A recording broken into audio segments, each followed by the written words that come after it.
할렐루야. 안녕하세요. 반갑습니다. 오늘은 16번째 강의입니다. 15가라 했잖아요. 15가. 마가복음 우리가 이제 들어갔죠. 제15가 소녀야 일어나라 라는 제목의 하나님 말씀을 통해서 제자의 삶의 그 가르침을 받도록 하겠습니다. 자, 말씀 속으로를 바로 보겠습니다. 주제 말씀. 마가복음 5장입니다. 마가복음 5장 35절로 43절입니다. 35절로 43절 말씀을 우리 다 같이 합독하시겠습니다. 시작. 아직 예수께서 말씀하실 때에 회당장의 집에서 사람들이 와서 회당장에게 이르되 당신의 딸이 죽었나이다. 어찌하여 선생을 더 괴롭게 하나이까? 예수께서 그 하는 말을 곁에서 들으시고 회당장에게 이르시되 두려워하지 말고 믿기만 하라 하시고 베드로와 야고보의 형제 요한 외에 아무도 따라옴을 허락하지 아니하시고 회당장의 집에 함께 가사 떠드는 것과 사람들이 울며 심히 통곡함을 보시고 들어가서 그들에게 이르시되 너희가 어찌하여 떠들며 우느냐? 이 아이가 죽은 것이 아니라 잔다 하시니 그들이 비웃더라. 예수께서 그들을 다 내보내신 후에 아이의 부모와 또 자기와 함께한 자들을 데리시고 아이 있는 곳에 들어가사 그 아이의 손을 잡고 이르시되 달리다곰 하시니 번역하면 곧 내가 내게 말하노니 소녀야 일어나라 하심이라. 소녀가 일어나서 걸으니 나이가 12살이라. 사람들이 곧 크게 놀라거늘 예수께서 이 일을 아무도 알지 못하게 하라고 그들을 많이 경계하시고 이에 소녀에게 먹을 것을 주라 하시니라. 아멘. 말씀 펼치기로 바로 들어가겠습니다. 첫 번째 메시지는 절대 절망에 처한 인간에 대해서 말씀하고 있고, 두 번째는 절대 희망이신 예수님을 증거하고 있습니다. 세 번째, 그리고 기적을 행하시는 예수님에 대해서 오늘 이렇게 하나님의 그 기적을 행하시는 그 하나님의 그 은혜를 함께 공부를 하도록 하겠습니다. 첫 번째, 그러면 절대 절망에 처한 인간에 대해서 알아보도록 하겠습니다. 예수님의 갈릴리 호수 서편 가버나움에 이르렀을 때 회당장 야이로가 예수님 앞에 나왔습니다. 회당장은 회당에서 예배를 관장하던 사람으로 그 지역 사람들에게 많은 존경과 인정을 받는 사람이었습니다. 그런 그에게 12살 난 외동딸이 있었는데 그 딸이 병들어 죽게 되었습니다. 아이로는 자신의 딸을 고치기 위해 자신이 가진 지위와 재산을 동원하여 모든 노력을 기울였을 것입니다. 그러나 그 어떤 약도 그 어떤 의사도 그의 딸을 고치지 못했습니다. 야이로는 어린 딸이 죽게 된 절대 절망의 위기 앞에서 예수님께 나아왔습니다. 그리고 그의 딸을 살리기 위해 자신의 모든 권위와 체면을 내려놓고 예수님께 엎드려 자신의 딸을 살려달라고 간구했습니다. 그의 간청에 마침내 예수님이 그의 집으로 향하셨습니다. 하나님은 전심으로 하나님을 찾는 자들의 부르짖음을 외면하지 않으시고 능력을 베풀어 주시는 분이십니다. 자, 그 말씀 한번 보겠습니다. 역대하를 가보겠습니다. 역대하 16장 9절입니다. 역대하 16장 9절을 다 같이 합독하시겠습니다. 시작. 야훼의 눈은 온 땅을 두루 감찰하사 전심으로 자기에게 행하는 자들을 위하여 능력을 베푸시나니 이 일은 왕이 망령되이 행하였은즉 이후부터는 왕에게 전쟁이 있으리이다 하매. 이 말씀에서 이제 메시지가 있는 거죠.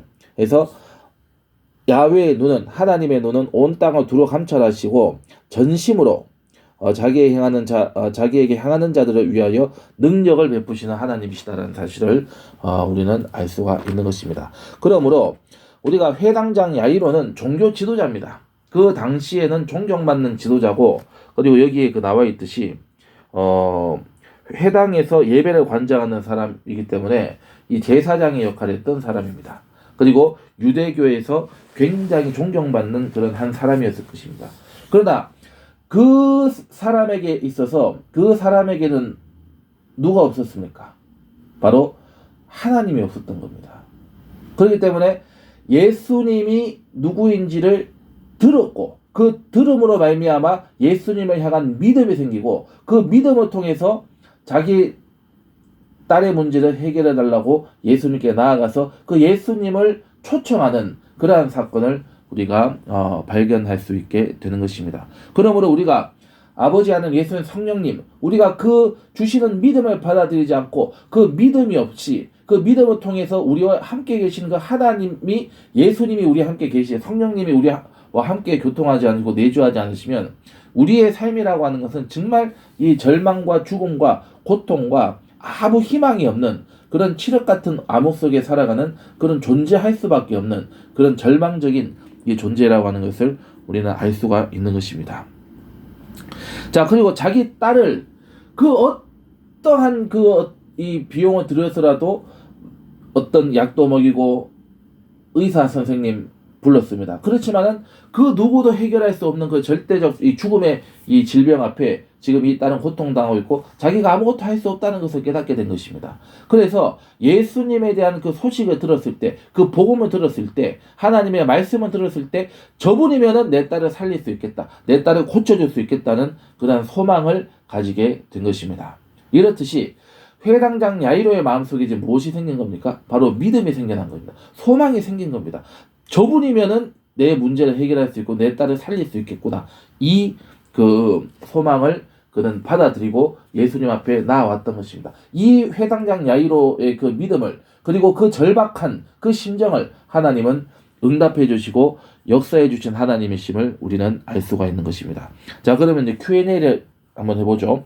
자, 회당장 야이로에게 다가온 절대 절망의 문제는 무엇이었나요? 자신의 12살 난 외동딸이 병들어 죽게 된 것이다. 이렇게 얘기할 수 있죠. 그러나 예수님은 절대 희망이시고 우리의 산 소망이 되신다는 것을 우리는 알 수가 있습니다.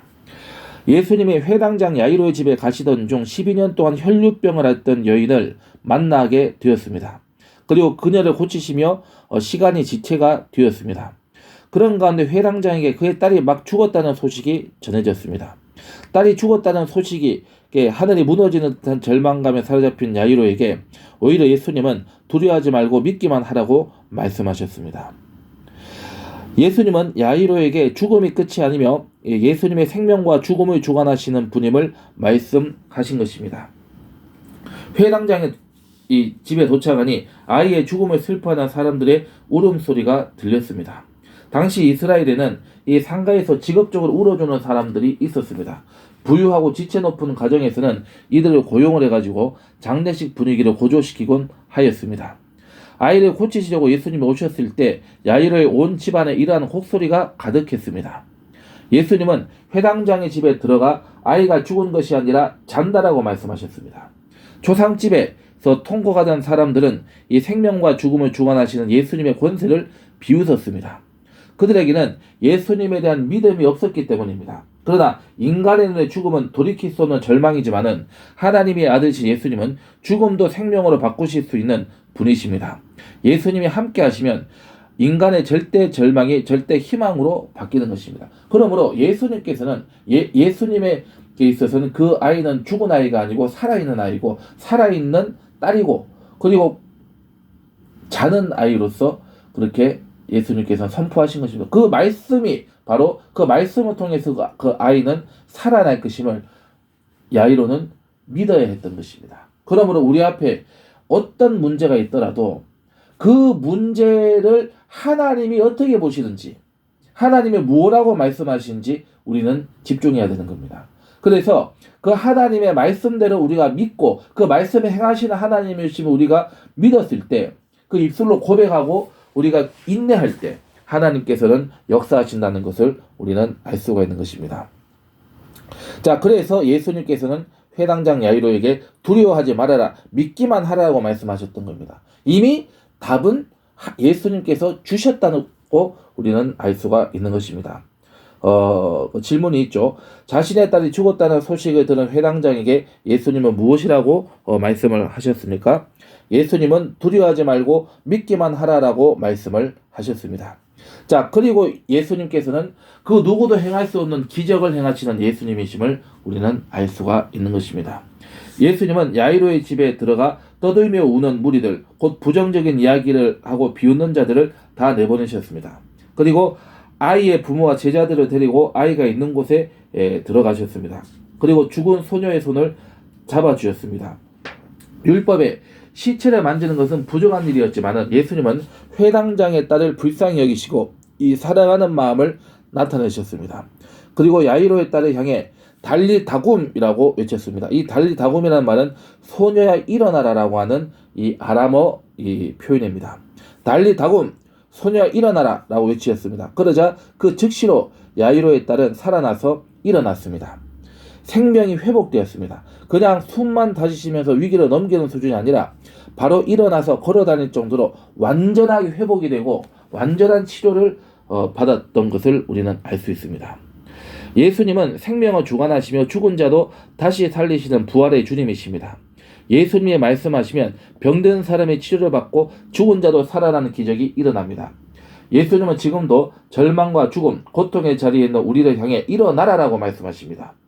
예수님의 말씀을 붙잡고 믿음으로 나아가면 우리도 주님이 주시는 놀라운 기적을 체험하실 수 있고 그 기적을 베푸시는 하나님을 힘입어서 하나님의 사명도 우리가 믿음으로 승리함으로 이루어갈 수가 있게 되는 것입니다. 질문하겠습니다. 예수님은 죽은 회당장의 딸에게 어떠한 기적을 베푸셨나요? 달리 다굼이라고 말씀하시자 죽은 아이가 일어나 걷게 되는 그런 그 회복의 역사가 이 생명의 역사, 부활의 역사가 일어났던 것입니다.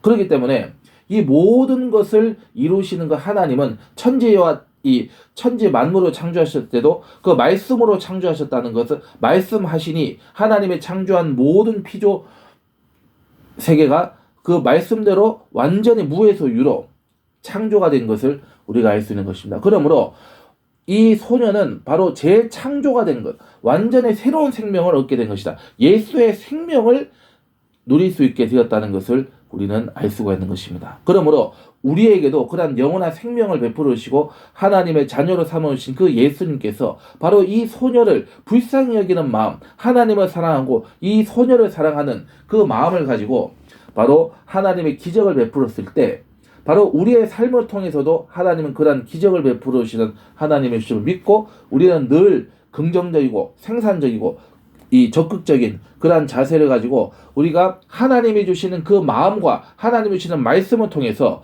우리의 모든 문제를 다 하나님께 내어 맡기고 믿음으로 승리하는 저와 여러분들이 되시기를 예수님의 이름으로 기도하겠습니다. 사랑의 하나님 감사합니다. 아버지, 오늘은 하나님 예수님께서 성령께서 인도하시는 그 역사 가운데에서 예수님이 행하신 기적을 우리는 배웠습니다. 아버지, 그 죽어서 이미 모두가 죽었다고 인정하고 이 장례가 시작되어야 하는 그러한 이 확실하게 사망했던 그 이 회당장 야이로의 그 외동딸이 하나님의 말씀으로 회복이 되고 되살아나고 부활한 사건을 우리는 보았습니다. 아버지, 우리들의 삶을 통해서 그러한 부활의 역사가 일어나게 하여 주시고 아버지, 그 생명을 통해서 많은 이들이 살아나는 놀라운 구원의 역사 일어날 수 있도록 역사하여 주시옵소서. 감사합고 우리 구주 예수님의 이름으로 기도드리옵나이다. 아멘. 할렐루야. 감사합니다.